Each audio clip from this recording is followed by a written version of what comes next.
బాగా గమనించవలసిన విషయం. నాకు బ్యాడ్జి ఇచ్చారు. ఈ బ్యాడ్జిలో హోసన్నా మినిస్ట్రీ బ్యాడ్జి.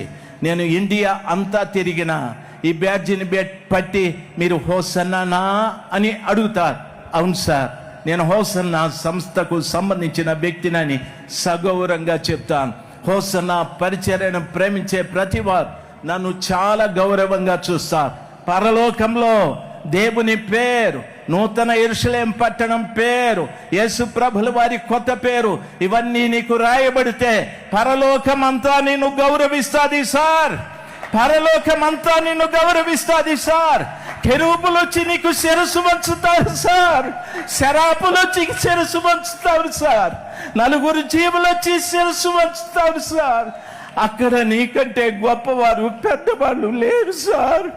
అంతా ఉన్నతమైన స్థితికి ప్రభు నిన్ను తీసుకెళ్లాలని ఆయన ఈ లోకంలోకి వచ్చి నీ కొరకు ప్రాణం పెట్టాడు తల్లి.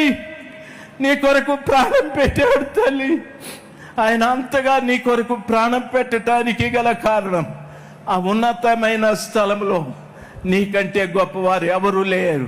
అందరూ చూసి మీరు యేసువారా, మీరు దేవుని వారా, మీరు నూతన యెరూషలేము పట్టణపు వాస్తవ్యులా అని నిన్ను గురించి మాట్లాడుకుంటారు సార్. కోటాను కోట్ల దేవదూతలు శిరస్సు వంచి నీకు నమస్కరిస్తారు సార్. ఆ గొప్ప భాగ్యం కావాలి, ఆ గొప్ప భాగ్యం నాకు కావాలి, ఆ గొప్ప భాగ్యం నాకు కావాలి అనుకునే ప్రతి బిడ్డ ఈ తుచ్చమైన లోకాన్ని వదిలిపెట్టండి. కోరికలు వదిలిపెట్టండి, ఆశలు వదిలిపెట్టండి, ప్రభు వైపు చూడండి. ఇదిగో